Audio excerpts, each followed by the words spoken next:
One CEO's humiliating experience became the most expensive mistake in airline history. The moment security officers dragged her from her first-class seat, they couldn't have imagined she controlled billions in corporate travel budgets. Before we begin, make sure to subscribe to the channel and comment where you're watching from.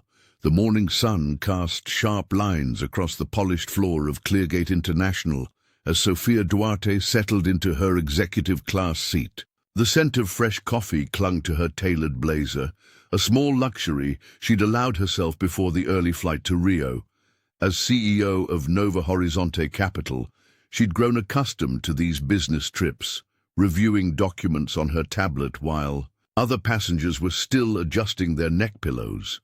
She took a sip from her cup, savoring the rich Brazilian blend, when movement in the aisle caught her attention.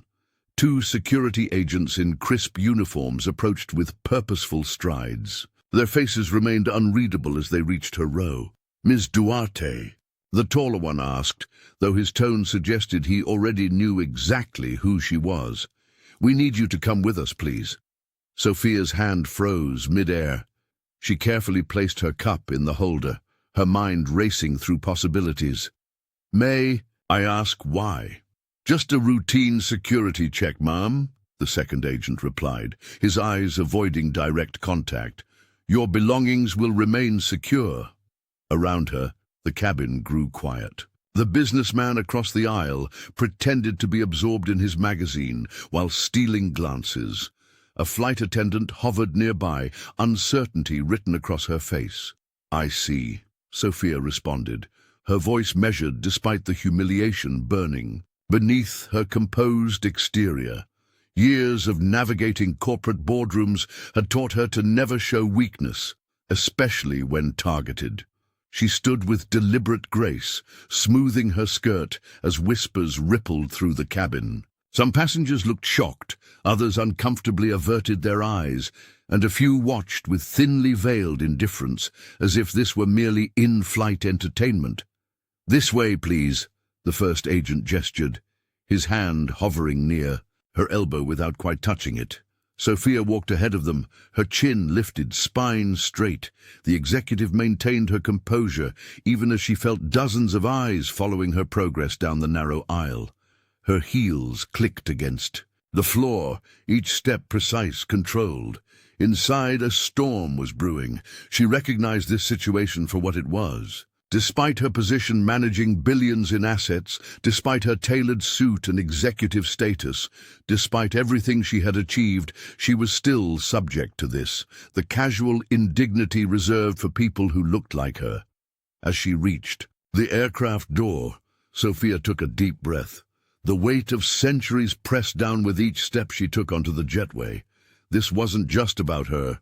It never was. But unlike countless others who had walked this path before, she possessed something they hadn't, the power to demand accountability and the resources to ensure it would come.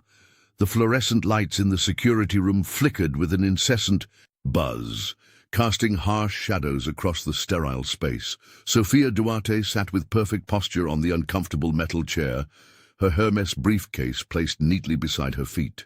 Despite the humiliation of being escorted off the plane in front of dozens of staring passengers, her expression remained impassive, betraying nothing of the calculations already forming in her mind.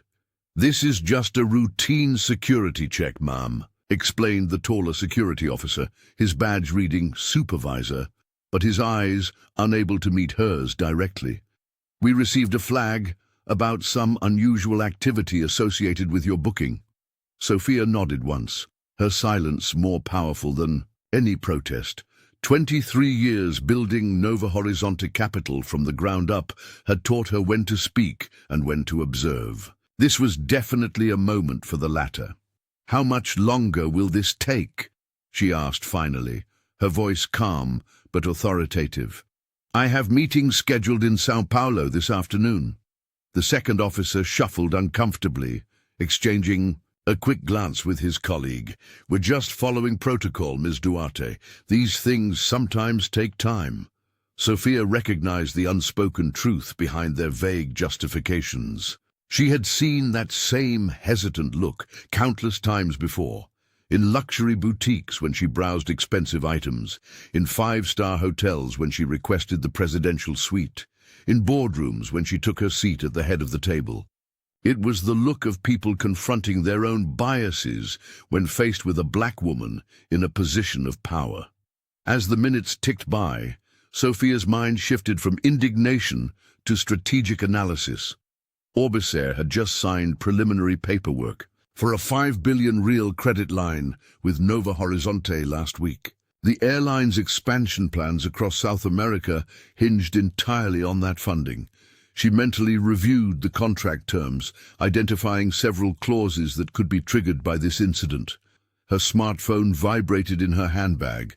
Likely Daniel Oliveira, wondering why she hadn't boarded the connecting flight.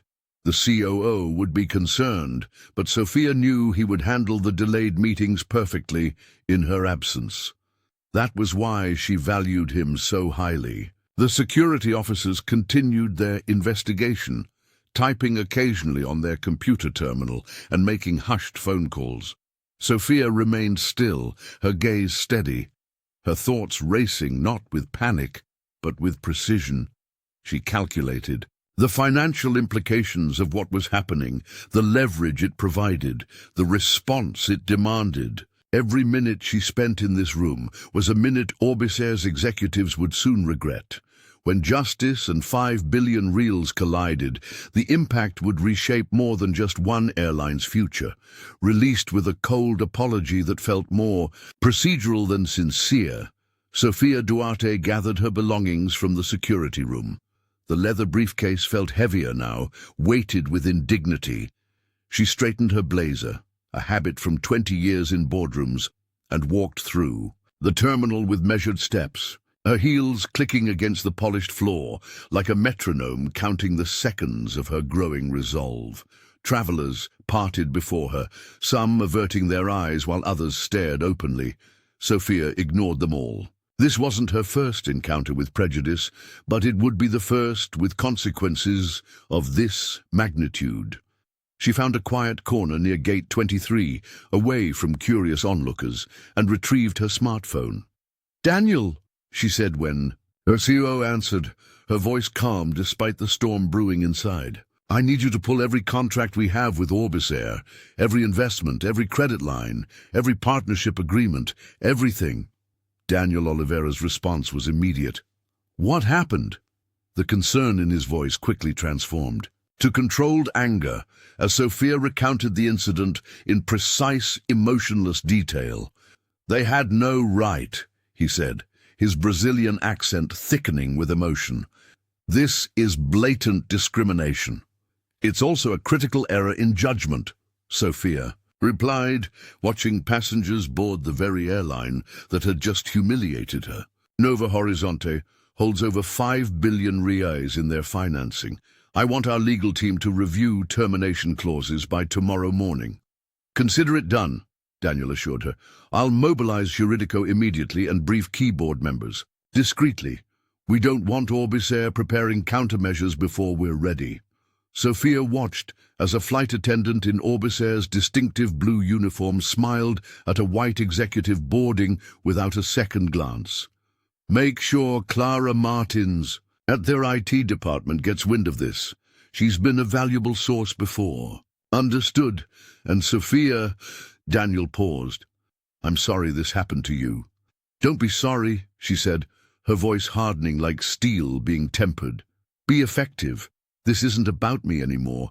It's about accountability." She ended the call, her manicured finger pressing firmly against the screen. The terminal continued its rhythmic pulse of announcements and movement around her, but Sophia stood perfectly still, her mind calculating moves and countermoves like a grandmaster seeing 20 steps ahead. This wasn't just about personal dignity anymore. This was about corporate justice, about using the power she'd spent decades accumulating for something beyond profit margins and quarterly reports. Sophia's lips formed a thin line as she slipped her phone into her pocket. Orbisser had made a catastrophic miscalculation. They'd seen her skin, but failed to recognize her influence. By April, the chill of winter lingered in the boardrooms of Nova Horizonte capital.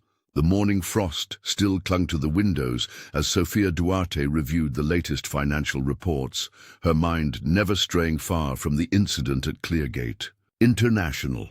Though weeks had passed, the humiliation remained fresh, not just as a personal affront, but as a symptom of something more insidious. "I need someone who understands airport security from the inside," she told Daniel Oliveira during their morning briefing. Her COO nodded, already scrolling through his contacts. 3 days later, Alex Turner sat across from Sofia in her minimalist office. The former Transportation Security Administration agent carried himself with the precise movements of someone accustomed to scrutinizing details. His resume boasted 15 years of experience and a reputation for identifying procedural failures. "I need facts, not assumptions," Sofia explained, her voice measured.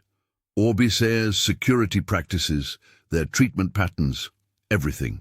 Documented and verifiable." Alex nodded. "I understand completely.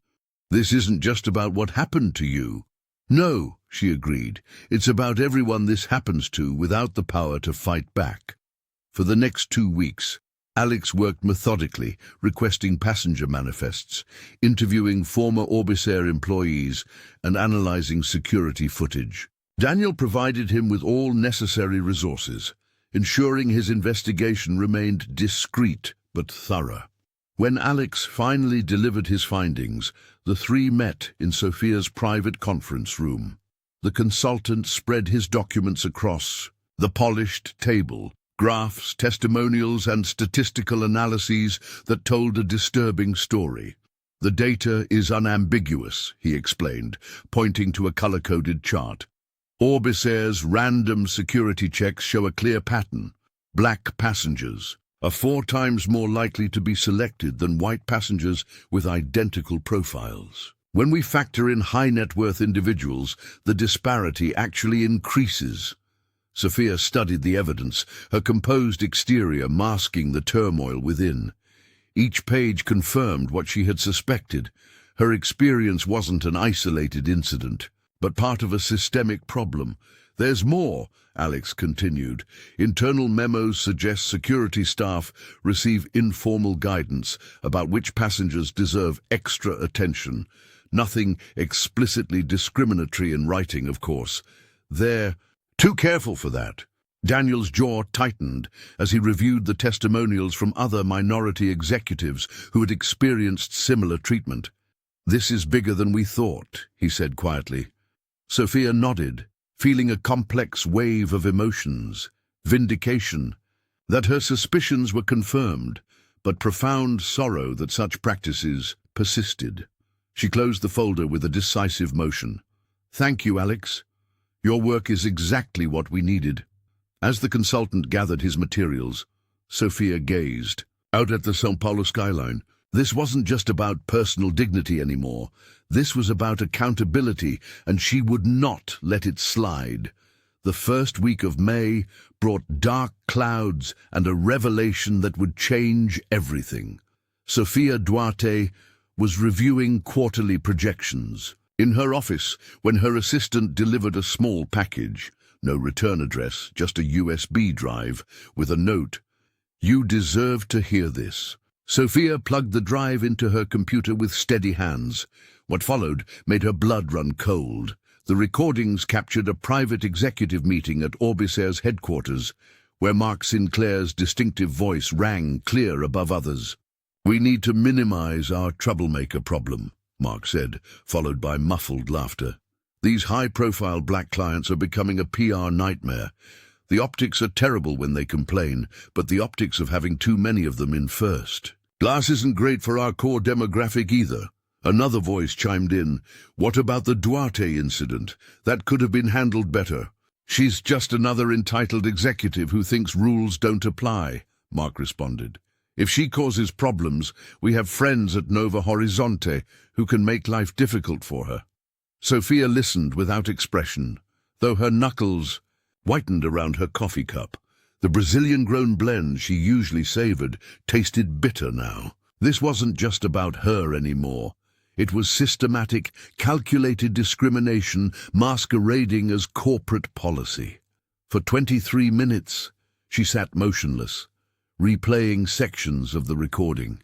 Each playback revealed new layers of prejudice, woven into casual conversation. These weren't slips of the tongue, they were glimpses into Orbisair's true culture. When Daniel Oliveira called to discuss their afternoon meeting, Sophia's voice was unnaturally calm. "I need you to verify something," she said, "and I need absolute discretion." After authentication confirmed the recordings hadn't been altered, Sophia made her decision.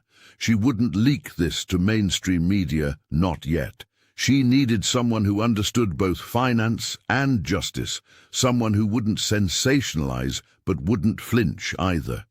Helena Ramos had built her reputation exposing corporate malfeasance with precision rather than spectacle.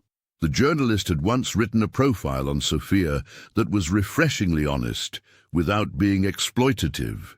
"I'm sending you something," Sophia told Helena during their encrypted call. "This goes beyond my personal experience. This is about an entire system designed to exclude." The journalist's response was immediate. "Send it, and I'll need names, dates, and corroborating sources." "You'll have everything you need," Sophia promised. As rain pelted against her office windows, she forwarded the files to Helena, adding a simple message: "The truth deserves daylight." Sophia knew the storm that was coming would make her airport incident look like a gentle breeze. But sometimes, she thought, watching lightning split the São Paulo skyline, you need a storm to clear the air. The blue light of computer screens illuminated Helena Ramos's face as she hunched over her keyboard, the clock on the wall showing well past midnight. Her small, cluttered desk in the corner of the newsroom was surrounded by empty coffee cups and crumpled notes. For 3 weeks straight, she had been working tirelessly, piecing together testimonies from dozens of black passengers who had experienced similar treatment at Cleargate International. "This pattern goes back years," Helena muttered to herself, scrolling through yet another email from a former Orbisair passenger. The journalist's fingers flew across the keyboard, weaving together stories of humiliation, discrimination, and casual cruelty, disguised as security protocol. When her phone buzzed with another message from Sofia Duarte, Helena smiled grimly. The CEO had sent another lead, a former flight attendant willing to speak about the unofficial profiles security staff were encouraged to flag. This was the missing piece she needed. By dawn, Helena had completed her exposé. She titled it, simply, "The Color of Security, Inside Orbisair's Discriminatory Practices." Within hours of publication, the article went viral. Social media exploded with hashtags demanding accountability, while news outlets scrambled to follow up on her reporting. "They're in complete meltdown," Daniel told Sophia, scrolling through his smartphone as they sat in her office, overlooking São Paulo's skyline. Orbisair's PR team has issued 3 contradictory statements in the last 4 hours alone. Sophia nodded, her expression carefully neutral as she watched the chaos unfold on the large screen mounted on her wall. The financial executive had deliberately kept her own incident in the background of Helena's reporting, mentioned only as one case among many, without highlighting her position or influence. "People are calling you to make a statement," Daniel added, setting his device down on the glass table between them. "The press knows you were involved." "Not yet," Sophia replied, rising to stand by the window. The afternoon sun cast long shadows across the city below. "This isn't about me or Nova Horizonte. It's about every person who boarded that airline, feeling less than human." Her strategy was calculated but born of genuine empathy. By stepping back, she allowed the full scope of the injustice to take center stage. The headlines multiplied by the hour, each one another crack in Orbisair's carefully constructed corporate image. "The stock is already down 8%, Daniel observed. Sophia turned from the window, her resolve evident in her posture. "Let them feel the pressure from the public first. When we move, it won't be for revenge, it will be for change. As evening fell, Orbisair's CEO issued an emergency statement promising an internal investigation. But Sophia knew from experience that promises were just words until backed by consequences, and those consequences were already taking shape in her mind. By late May, the São Paulo skyline shimmered under a cloudless sky as Sofia Duarte prepared for what would become a pivotal moment in corporate accountability. She had scheduled a virtual press conference, her tailored navy suit a stark contrast to the soft cream walls of Novo Horizonte's executive conference room. Financial journalists from across Brazil and international outlets had received encrypted links to the live stream, anticipation building around what the CEO might reveal. Novo Horizonte Capital has always stood for ethical investment, Sophia began, her voice steady and measured. The camera captured her composed expression as she methodically outlined the incidents at Cleargate International. 3 minutes into her address, just as she was about to announce her company's response, the screen froze. Her image pixelated into unrecognizable blocks, and the audio deteriorated into harsh static. In the IT hub 2 floors below, Daniel Oliveira slammed his fist against the desk. "We're under attack," he shouted to his team, fingers flying across his keyboard. The COO's eyes narrowed as he traced the intrusion to its source. "It's coming from an external IP. Someone's trying to shut us down." A junior technician pointed to a pattern in the code. "This signature matches consulting work done for Orbisair last quarter." Daniel nodded grimly. "Marcos Ferreira, that disgruntled consultant they let go, he's still got access to their systems." Without hesitation, he implemented emergency protocols, rerouting the video feed through 3 backup servers while his team worked to neutralize the attack. Across the city, Helena Ramos watched her screen anxiously from her newsroom desk. The journalist had been poised to break the story the moment Sophia made her announcement. When the feed cut, she immediately texted her source at Novo Horizonte. "What's happening?" Back at headquarters, sweat beaded on Daniel's forehead as he executed the final commands. "We're back online in 3, 2, 1. The feed stabilized. Sophia reappeared, not a hair out of place, as if the interruption had been nothing more than a momentary inconvenience.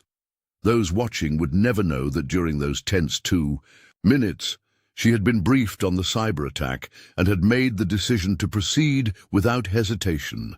"As I was saying," she continued smoothly, "effective immediately, Novo Horizonte Capital is suspending Orbisair's $5 billion real credit line pending a full investigation into discriminatory practices and corporate governance failures." The announcement sent immediate shockwaves through the financial markets. Trading algorithms registered the news and began selling Orbisair stock within seconds. In the IT hub, Daniel allowed himself a small smile of satisfaction as he watched the company's share price begin its descent on the monitors. Sophia concluded the press conference without taking questions, her final words resonating with quiet determination. Accountability is not negotiable.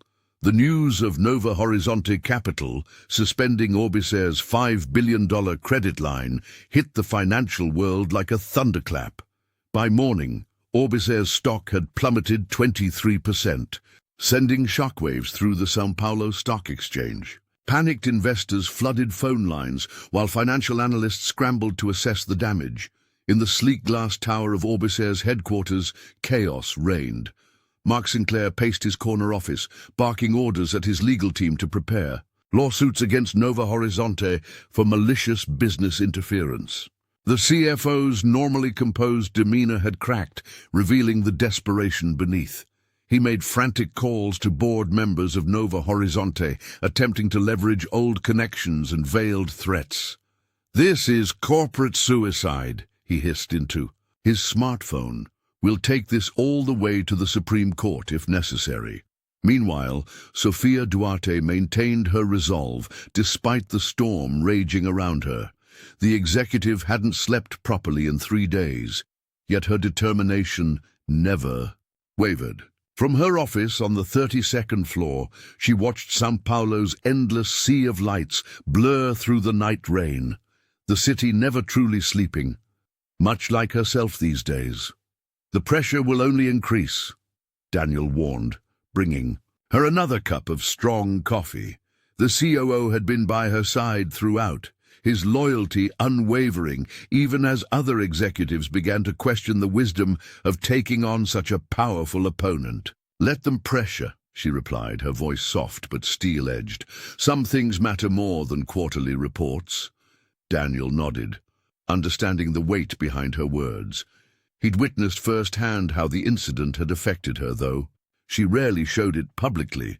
Throughout the night, Sophia drafted carefully worded statements for shareholders, emphasizing that Nova Horizonte's actions weren't merely reactionary, but principled. By dawn, she had personally called 7 major investors, each conversation delicate but firm. "This isn't about revenge," she explained to a particularly nervous pension fund manager. "It's about accountability. The moment we prioritize profit over human dignity, we've lost something far more valuable than money."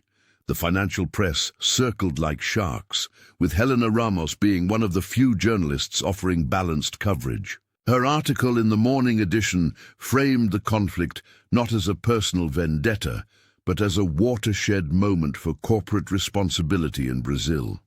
As trading closed the following day, Orbis announced emergency board meetings. Rumors swirled about potential leadership changes, but Sophia remained focused on her strategy. She knew the coming weeks would test her resolve like never before. "They'll try to paint you as emotional, as overreacting," Daniel cautioned during a late strategy session. Sophia smiled thinly. "Then they've already lost, because this was never about emotion, it's about justice." The early June sun blazed through the glass walls of Nova Horizonte's conference room as Sofia Duarte received the news. Orbisair's largest shareholders had unanimously demanded an independent audit. The tension in the air was palpable as she ended the call, a slight smile playing at the corners of her mouth. "They're scared," Daniel Oliveira noted, sliding a tablet across the polished table. "Our stance on transparency is forcing their hand." Sophia nodded, scanning the preliminary reports. "And they should be. This isn't just about what happened to me anymore." Within 48 hours, auditors descended upon Orbisair's headquarters. Combing through financial records and internal communications, what they uncovered was damning. Systematic reallocation of funds meant for diversity initiatives, slashed compliance training budgets, and a corporate culture that rewarded those who maintained the status quo. Meanwhile, in his corner office, overlooking São Paulo's skyline, Mark Sinclair was panicking. The CFO's hands trembled as he fed document after document into the shredder, the machine's whirring barely masking his rapid breathing. 3 floors below, he had already arranged meetings with 2 key witnesses, former employees who could testify to the company's discriminatory practices, offering substantial sums for their silence. "Consider it an early retirement package," he told one former flight attendant over the phone, his voice betraying his desperation. "All we ask is discretion during this transitional period." What Mark didn't know was that Clara Martins, the IT coordinator whose desk sat in a forgotten corner of the tech department, had been monitoring executive communications since the scandal broke. Quiet and overlooked, Clara had witnessed years of subtle discrimination, watching talented colleagues passed over for promotions while mediocre men advanced. That evening, as the office emptied, Clara's screen illuminated with Mark's latest email exchange, explicit instructions to sanitize certain financial records before the auditors could access them. Her heart raced as she downloaded the evidence to her device. For years, she had kept her head down, grateful just to have a job at a prestigious company. But Sophia's public stand had awakened something in her. Clara's finger hovered over the forward button, Sending these emails to the audit team would almost certainly cost Mark his position, and possibly her own. She thought of her grandmother's words. Sometimes courage isn't roaring. It's the quiet voice saying, "I'll try again tomorrow."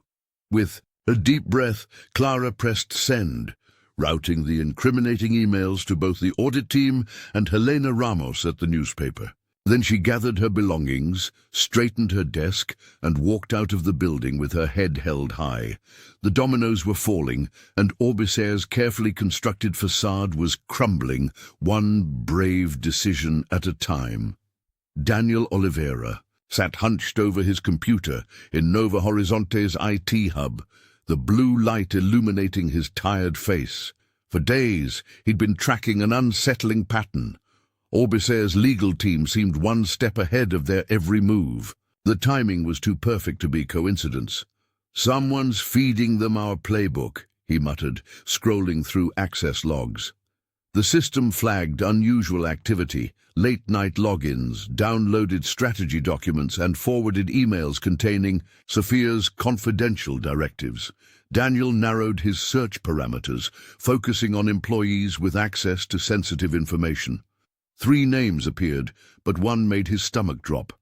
Lucas Barbosa, his friend of 15 years. They'd started at Nova Horizonte together, shared countless lunches, even vacationed at each other's family homes. The evidence was damning. Lucas had accessed Sophia's private folders at odd hours, downloading precisely the documents that later seemed to inform Orbisair's counter-strategies. Daniel rubbed his temples, conflict tearing at him. Loyalty to Sophia battled with disbelief about his friend's betrayal. He called Lucas to his office the next morning. The financial analyst arrived with his usual easy smile, which faded when he saw Daniel's expression. "We need to talk about the information leaks," Daniel said, sliding a tablet across the desk showing the access logs. Lucas's face drained of color. "I can explain." "Please do," Daniel replied, his voice tight with controlled anger. The confession came in pieces. Orbisair had approached Lucas through a mutual connection, offering consulting work that would double his salary. What started as general industry insights had evolved into specific intelligence about Nova Horizonte's strategy. "They have my brother's medical bills," Lucas whispered finally. "They promised to make them disappear." Daniel stood, pacing the office. "You could have come to me, to Sophia. We take care of our own." "I was ashamed," Lucas admitted, tears welling. "I didn't want charity." Daniel stared out the window at São Paulo's skyline, betrayal burning in his chest. "Clear your desk. Security will escort you out." After Lucas left, Daniel implemented new security protocols immediately: 2-factor authentication for all sensitive documents, encrypted communication channels, and compartmentalized information access. He personally reviewed every employee, with access to Sophia's files. That evening, he found Sophia on her office balcony, the city lights stretching before them. "The leak is contained," he said simply. Sophia nodded, not asking for details. "Can we trust our team now?" "With my life," Daniel replied, "and more importantly, with yours." He didn't mention Lucas's name or their friendship. Some betrayals were too personal to share even with Sophia. What mattered was protecting her vision, a mission that had become as much his as hers. Helena Ramos stared at the message on her smartphone, her fingers frozen above the screen. "Drop the story or your career ends tonight." It was the 3rd threat this week, but the journalist's resolve only hardened. She glanced at the stack of documents on her desk, evidence linking 3 major investment firms to Orbisair's discriminatory practices. "They wouldn't threaten if I wasn't onto something big," she muttered, reaching for her coffee. The newsroom hummed with activity around her, but Helena barely noticed. By midnight, she had completed her most explosive article yet, naming Apex Ventures, Globe-Wide Capital, and Meridian Trust as the silent enablers of Orbisair's toxic culture. The story broke at dawn. Within hours, financial analysts were scrambling. to assess the damage as the named firms watched their stock prices wobble. Helena's phone buzzed constantly, colleagues offering protection, sources confirming details, and even a brief message from Sofia Duarte. Truth matters. Stay safe. At Nova Horizonte's headquarters, the atmosphere grew tense. Several board members called an emergency meeting, filing into the sleek conference room with grim expressions. Martin Ferreira, the most conservative director, pounded, his fist on the polished table. "This crusade has gone too far," he argued, gesturing toward the financial projections displayed on the wall screen. "We're alienating half the financial sector. Our own shares dropped 3% this morning." Sofia sat calmly at the head of the table, her posture betraying nothing of the sleepless nights she'd endured. "The market will recover," she stated. "Our principles won't if we abandon them now. Principles don't pay dividends." Another director countered. Daniel Oliveira, who had been silently observing, finally spoke. "Actually, they do." He stood and shared his screen, displaying a different set of projections. "Our ethical stance has attracted 17 new institutional clients who specifically cited our leadership in this matter." The COO moved beside Sofia, his presence a clear statement of solidarity. The admiration in his eyes wasn't lost on the others. His support went beyond professional loyalty. "Nova Horizonte didn't become a titan by following the crowd," Daniel continued. "We lead, and right now we're leading an overdue conversation about accountability and finance." The room fell silent. Even Martin seemed to reconsider. Later that evening, Sofia found Daniel working late in his office. "Thank you," she said simply. He looked up, his expression earnest. "I believe in what we're doing, and I believe in you." Their eyes held for a moment longer than necessary before Sofia nodded and turned to leave. The battle was far from over, but with allies like Daniel and Helena, she felt her resolve strengthen. Tomorrow would bring new challenges, but tonight the truth was winning. Mid-June arrived with the force of a tropical storm. The scandal that had been brewing behind closed doors finally erupted into public view when several internal emails were leaked to major news outlets. The messages, dated from the previous quarter, showed Mark Sinclair explicitly promising performance bonuses to managers who successfully handled troublemakers without creating paper trails. In one particularly damning exchange, the CFO had written, "Some passengers need to understand their place in our ecosystem. Reward those who maintain our standards discreetly." The public outrage was immediate and fierce. Orbisair's social media accounts were flooded with cancellations and boycott threats. By Wednesday morning, the company's stock had plummeted 17%, triggering emergency meetings among major shareholders. "They've left us no choice," said the chairman of Orbisair's board during a hastily arranged video conference. Hours later, the company issued a terse statement announcing Mark's immediate termination and the launch of a comprehensive internal investigation led by independent experts. Daniel forwarded the press release to Sofia with a simple message: "First domino."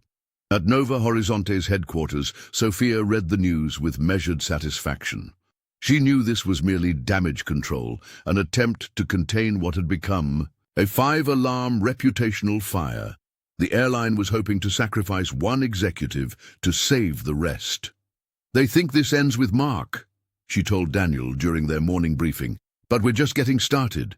Meanwhile, Clara Martins was experiencing her own transformation. The IT coordinator who had intercepted those damning emails had spent years blending into the background at Orbisair, making herself nearly invisible as a survival strategy. Now, emboldened by a brief but meaningful conversation with Sofia at a regulatory hearing, she found herself stepping forward. "Ms. Duarte told me that silence protects the wrong people," Clara explained to the internal investigators. Her testimony about the company's toxic culture, complete with documented instances of racial profiling, promotion barriers, and hostile environments, provided the investigation with irrefutable evidence. By month's end, Clara had been invited to join a newly formed task force charged with drafting inclusive HR policies. Her technical expertise, combined with her first-hand experience of the company's failings, made her an invaluable voice in the room. "We need to rebuild from the foundation," she insisted during their first meeting. "Not just new policies, but new values." As Clara worked late into the night on policy drafts, she occasionally glanced at the small note Sophia had handed her. After her testimony, "Change happens when good people find their voice." It wasn't much, just a few words on Nova Horizonte letterhead, but it gave her the courage to continue pushing forward. The first Monday of July brought unexpected heat to São Paulo, matched only by the fire of protest at Orbis Air's headquarters. Over 300 employees had walked out, forming a sea of determined faces, holding handwritten signs demanding real change now and justice for all. The company's security personnel stood awkwardly at the perimeter, clearly unprepared for this unprecedented show of solidarity. Sofia Duarte watched the live coverage from her office, the morning sunlight streaming through floor-to-ceiling windows. Her fingers traced the rim of her coffee cup as the camera panned across familiar faces, baggage handlers, flight attendants, and even pilots standing shoulder to shoulder. "They're calling for mandatory diversity training and the reinstatement of 23 employees terminated after filing discrimination complaints," the reporter explained, her voice barely audible over the chants. The CEO felt a complex wave of emotions wash over her. This wasn't just about her humiliation anymore. It had sparked something much larger. She had become a catalyst for change that was now taking on a life of its own. "Did you see this coming?" Daniel Oliveira asked, entering her office with a tablet displaying more coverage of the walkout. "Not this quickly," she admitted, her voice soft with wonder. "But I'm glad they found their courage." Later that afternoon, Sophia's assistant announced an unexpected visitor. Fabio Silva stood in her doorway, his posture betraying his nervousness despite his tailored suit. The former HR director had left Orbis Air under a cloud of scandal 2 years earlier, accused of covering up discrimination. "Complaints. 5 minutes," she said, gesturing to the chair across from her desk. Fabio nodded gratefully. "I've been following everything that's happened," he began, placing a folder on her desk, "and I want to help make things right." He outlined his proposal with growing confidence, a comprehensive scholarship program targeting young people from marginalized communities, providing not just education, but mentorship and guaranteed internships in aviation. "Orbis Air needs more than policy changes," he explained. "They need new blood, new perspectives. This could transform the industry from the ground up." Sophia studied him carefully. "Why come to me with this?" "Because you have the leverage to make them accept it," he replied honestly. "And because I need to rebuild my own legacy too." She nodded slowly, seeing both the strategic value and the genuine remorse in his eyes. This wasn't just about punishing a company, it was about creating lasting change. "Send me the details," she said finally. "And Fabio, make it ambitious. We're not just fixing a broken system, we're building a better one." The aroma of freshly brewed coffee wafted through the Nova Horizonte boardroom, distinctly different from the usual bland corporate blend. Sofia Duarte paused mid-sentence during her presentation on Orbis Air's compliance progress, her nostrils flaring slightly as she recognized the rich, earthy notes. "This isn't our usual coffee," she remarked, lifting the porcelain cup to her lips. Daniel Oliveira smiled subtly from across the polished mahogany table. "It's from a Quilombola cooperative near Salvador," he explained. "I thought it might be appropriate given our current initiatives." The boardroom fell silent.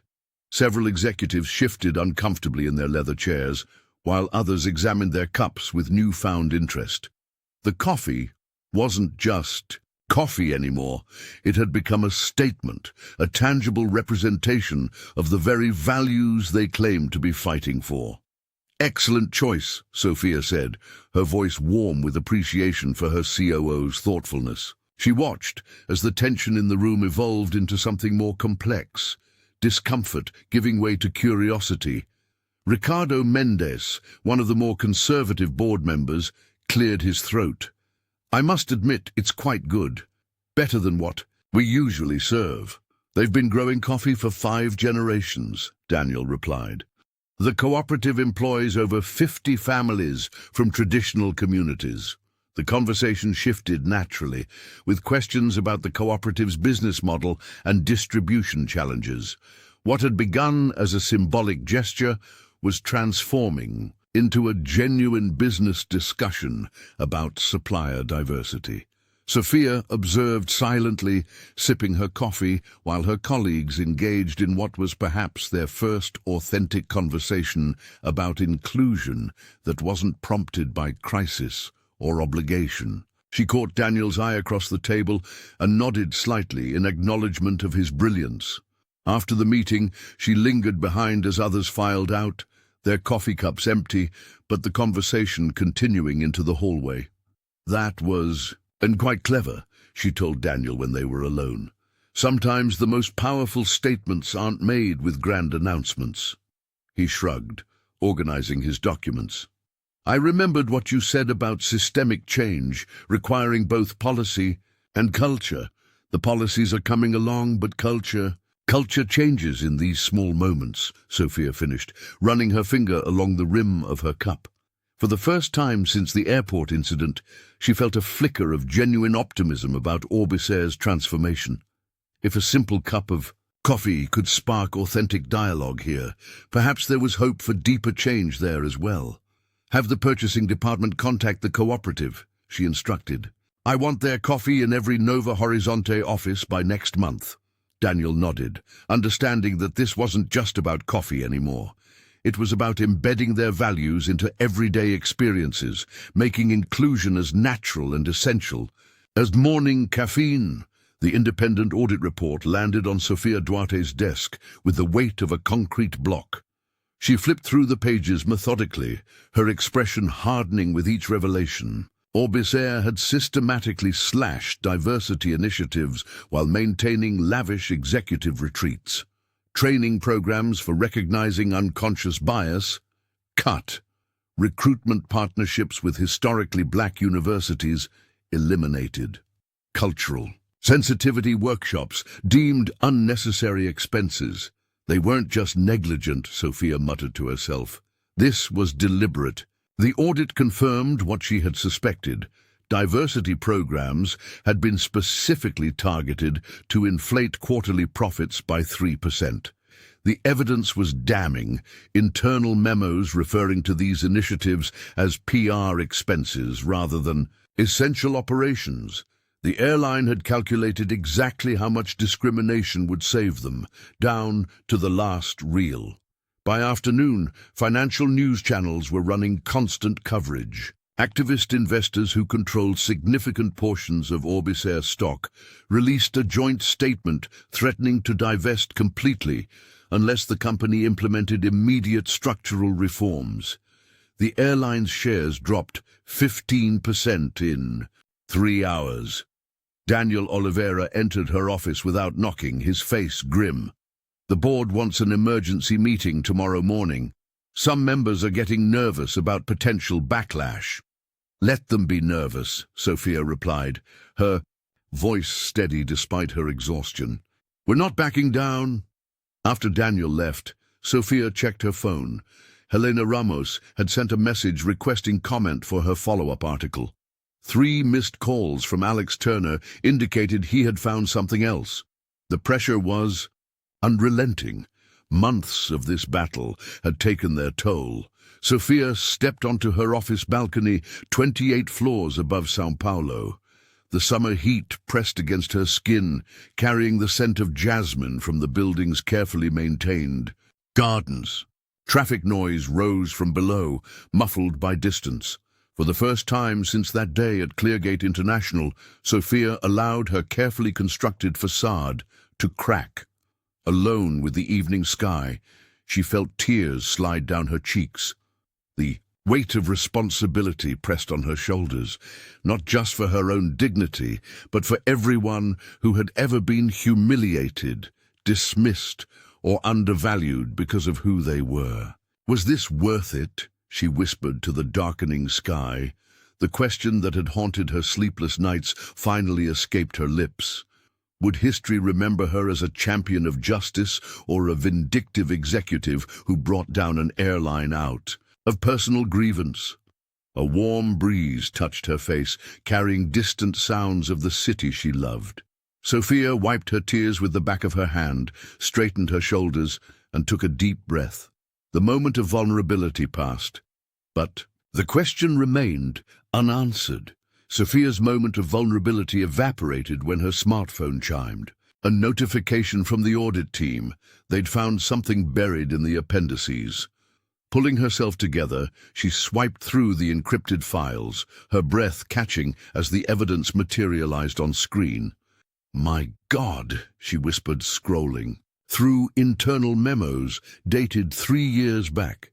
The documents outlined what Orbis Air executives had euphemistically called cultural fit adjustments to employee benefits. In reality, they were carefully constructed clauses that disproportionately excluded black employees from advancement opportunities, healthcare benefits, and retirement packages. Sophia Duarte's hands trembled, not from fear, but controlled rage. One memo, signed by Mark Sinclair himself, explicitly stated implementation of the revised benefit structure should minimize representation issues while maintaining plausible deniability. She immediately called Daniel. "I need you to verify these documents' authenticity," she said, her voice steady despite the storm brewing inside. "And have legal prepare a statement. This goes beyond discrimination. It's systematic exclusion." The COO's response was immediate. "I'll have the team work through the night. This changes everything, Sophia." By morning, Nova Horizonte's legal experts had confirmed the document's legitimacy. Sophia forwarded everything to Helena Ramos, including a personal note. "This isn't just about one incident anymore. It's institutional." The journalist worked with unprecedented speed. Within 48 hours, her explosive article hit the digital front page of Brazil's most respected financial publication. Orbis Air's shadow policy, systemic discrimination embedded in corporate structure, blazed across screens nationwide. The reaction was swift and merciless. International regulators announced formal investigations. The Brazilian Securities Commission demanded emergency board meetings. 3 major pension funds publicly announced they were reviewing their Orbis Air holdings. Sophia watched from her office as global news networks picked up the story. Her phone buzzed constantly, board members, investors, even competitors expressing solidarity. She answered selectively, maintaining the calm demeanor that had become her trademark throughout the crisis. "We didn't start this fight," she told a particularly concerned shareholder, "but we will see it through to its conclusion." Clara Martins called from inside Orbis Air, her voice hushed. "The executives are panicking. Security is escorting people from the building. They're calling it a witch hunt, but nobody's defending the policies anymore." That evening, as San Paulo's lights flickered to life outside her window, Sophia reviewed the day's market reports. Orbis Air's stock had fallen 17% in a single day. The financial titan felt no satisfaction, only resolve. This wasn't about revenge or even justice for her personal humiliation. It was about dismantling a system that had been designed to exclude people like her, regardless of their achievements. The battle was turning, but the war for true change had only just begun. Panic rippled through Orbis Air's executive suites like a tsunami. The air conditioning struggled against the sweltering August heat as executives huddled around screens, faces pale with disbelief. What had begun as whispers transformed into a financial earthquake when Kyoto Global Partners, Orbisair's largest international investor, announced their immediate withdrawal from all holdings. "We cannot maintain financial relationships with organizations demonstrating systematic discrimination," read the terse statement from Kyoto's board. Within minutes, trading algorithms detected the massive sell-off, triggering automated responses across global markets. Orbisair shares plummeted. In real time, the stock ticker bleeding red as the value evaporated by 40% before noon. Sofia Duarte watched the financial carnage unfold from her office at Nova Horizonte Capital, her heartbeat quickening but her expression remaining composed. The smartphone in her hand vibrated constantly with messages from financial analysts, journalists, and board members seeking guidance. She placed the device face down on her desk, allowing herself 5 minutes of perfect stillness. Daniel Oliveira entered without knocking, his normally pristine appearance showing signs of strain. Loosened tie, sleeves rolled up, dark circles beneath his eyes. "It's happening faster than we projected," he said, placing a tablet on her desk displaying the catastrophic market graphs. "Their credit rating will be downgraded by morning." Sophia nodded. "Call Helena. She'll want an exclusive statement." The COO hesitated. "The board is split. Some members are questioning if we've pushed too hard." "And the others?" she asked. "The others are wondering why we didn't push harder sooner," Daniel replied, with the ghost of a smile. Sophia rose from her chair and gazed out at the São Paulo skyline, the afternoon sun casting long shadows across the city. "Gather the team in the conference room, all of them, legal, PR, finance." Within 30 minutes, 23 tense faces looked to her for direction. Clara Martins had joined virtually, her quiet determination visible even through the video feed. Alex Turner sat with his arms crossed, while Fabio Silva nervously tapped his pen against his notepad. "What we're witnessing isn't destruction," Sophia began, her voice soft but carrying to every corner of the room. "It's transformation. My grandmother, who cleaned office buildings much like this one, used to tell me something when I was impatient for results." She smiled, the memory warming her voice. "Devagar se vai ao longe. Slow and steady wins the race." She moved around the table, making eye contact with each team member. "We didn't create this crisis, we simply exposed it. Now we prepare for what comes next, because real change isn't measured in stock prices or headlines, it's measured in justice." The Orbisair shareholder meeting was scheduled for 9 in the morning, but by 7, the lobby of their São Paulo headquarters was already buzzing with journalists and protesters. Sofia Duarte arrived precisely on time, her tailored navy suit, a stark contrast to the chaos outside. She moved through security with practiced ease, the same company that had once humiliated her now bending over backward to ensure her comfort. The boardroom fell silent as Sophia entered. The mahogany table, once surrounded by faces that had dismissed her concerns, now hosted a transformed leadership team. Clara Martins sat confidently at the far end, her recent promotion to diversity and transformation director marked by a new assertiveness in her posture. Beside her, Fabio Silva reviewed his notes on the scholarship program that would soon offer opportunities to hundreds of young Brazilians from marginalized communities. "Quite the different reception from our last meeting," Daniel Oliveira whispered, as he took his place beside Sophia. His loyalty had never wavered throughout the months-long battle, and the slight smile they exchanged spoke volumes about their shared journey. The meeting began with formalities, but tension crackled beneath every word. When the CEO presented the new inclusion policies for vote, Sophia noticed the nervous glances exchanged among the remaining old guard. These weren't cosmetic changes. They included mandatory bias training, transparent promotion pathways, and financial penalties for executives who failed to meet diversity targets. "The floor recognizes Sofia Duarte," announced the chairman, his voice carrying a newfound respect. She stood, commanding the room without raising her voice. Nova Horizonte Capital doesn't seek to punish Orbis Air. We seek transformation. These policies aren't just about avoiding another PR disaster. They're about building a company that values every passenger, every employee, regardless of who they are. The vote proceeded with surprising speed. One by one, hands raised in favor. Some enthusiastically, others with resignation. Clara caught Sophia's eye across the table and nodded slightly, a silent acknowledgement of how far they'd come. As the meeting concluded, Sophia observed the shifting dynamics in the room. Executives who had once scoffed at inclusion initiatives now engaged Fabio in earnest conversation about implementation timelines. Others clustered around Clara, seeking her insights on cultural transformation. "They're finally getting it," Daniel murmured as they gathered their materials.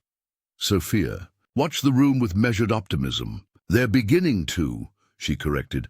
"Real change takes more than one meeting." Outside, the late winter sun broke through the clouds as they exited the building, illuminating a path forward that just months ago had seemed impossible. The last day of August arrived with an unusual stillness. Sofia Duarte sat across from Ricardo Mendes, Orbis Air's embattled CEO, in a conference room overlooking São Paulo's sprawling skyline. The tension between them was palpable, like electricity before a storm. Ricardo's fingers drummed nervously on the polished table while camera crews adjusted their equipment for the scheduled press conference. "Are you certain about this?" Sophia asked, her voice calm despite the gravity of the moment. The CEO nodded, his face drawn with exhaustion from months of crisis management. "It's the only way forward," he replied, straightening his tie one final time. When the red lights of the cameras blinked on, Ricardo Mendes shocked the nation. Live on national television, he announced his immediate resignation, his voice occasionally breaking as he delivered a comprehensive apology for the airline's discriminatory practices. What happened to Ms. Duarte was not an isolated incident, but a symptom of systemic failures within our corporate culture, he admitted, glancing briefly at Sophia. "Today marks the beginning of Orbis Air's complete transformation." Sophia maintained her composure, her expression unreadable as she watched years of struggle culminate in this watershed moment. The executive had pledged to rebuild the airline on ethical foundations, promising sweeping reforms in hiring practices, security protocols, and corporate governance. When reporters turned to her for comment, the CEO of Nova Horizonte spoke with measured precision. "This is not about personal vindication," she stated. "This is about ensuring that dignity and respect become non-negotiable standards in every industry." After the cameras stopped rolling, Sophia stood by the window, watching the city lights flicker to life as evening descended. She thought about Daniel Oliveira, who had stood by her through every challenge, about Clara Martins, whose courage had helped expose the truth, about Helena Ramos, who had faced threats to publish what others wanted buried. Her smartphone vibrated with messages from board members and investors, all reacting to the day's developments. Sophia knew the cost of this victory had been steep. Nova Horizonte's stock had fluctuated wildly during the confrontation. Relationships with other corporations had been strained, and she had endured personal attacks questioning her motives. Was it worth it? Daniel asked, joining her by the window after the room had cleared. Sophia turned to her trusted COO, a small smile finally breaking through her professional mask. "Ask me again in 5 years," she replied, "when no one gets pulled off a plane because of the color of their skin." As they gathered their belongings to leave, Sophia paused, considering the weight of transformation, not just for Orbis Air, but for an entire industry that would now be watching, waiting to see if real change was possible. The press conference buzzed with anticipation as Sofia Duarte stepped to the podium. Camera flashes illuminated her composed features while she announced Nova Horizonte Capital's decision to conditionally release the 5 billion reais in funding to Orbis Air. Her voice remained steady as she outlined the stringent requirements: quarterly diversity audits, mandatory inclusion training, and leadership restructuring with measurable benchmarks. Every reel will be tied to verifiable change, Sophia explained, her gaze sweeping across the room. This isn't charity, it's accountability.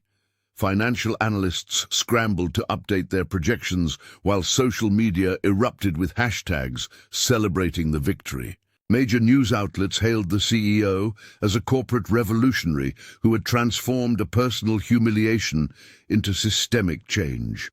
Yet, when reporters pressed for personal commentary on her triumph, Sophia deflected with characteristic grace. This was never about one person, she insisted, gesturing to where Daniel Oliveira stood at the edge of the stage. My team at Nova Horizonte showed extraordinary courage. Clara Martins risked her career to expose the truth. Helena's journalism gave voice to countless others who suffered in silence. After the cameras stopped rolling, Daniel approached with a small gift box. From all of us, he said quietly. Inside lay a delicate silver pin, a phoenix rising from flames. Subtle, Sophia remarked with a rare smile. We thought about a coffee mug, but this seemed more appropriate, the COO replied, his eyes reflecting both professional respect and something deeper that remained unspoken between them. 3 days later, Fabio Silva presented the first draft of the scholarship program targeting underrepresented groups in aviation. The initiative would bear the name of Clara's grandmother, a domestic worker who had dreamed of flying but never had the opportunity. As September approached, Sophia found herself on the expansive balcony of the corporate headquarters, watching São Paulo transition from day to night. The evening air carried the familiar scent of coffee from street vendors below, mingling with jasmine from the rooftop garden Daniel had commissioned during the crisis. Something alive to counterbalance all the corporate sterility, he'd explained. The city sprawled before her, a constellation of lights mirroring the stars emerging above. Sophia thought about the recording that had started everything, executives laughing about troublemakers like her. Now those same executives were gone, replaced by leaders committed to building something better. She took a deep breath, feeling the weight of the past months finally lifting. Nova Horizonte's stock had not only recovered but strengthened, proving that ethical leadership could coexist with profitability. More importantly, industry-wide standards were shifting as other companies rushed to avoid becoming the next Orbis Air. Sophia Duarte smiled, knowing she hadn't merely won a battle, she had changed the rules of engagement for an entire industry.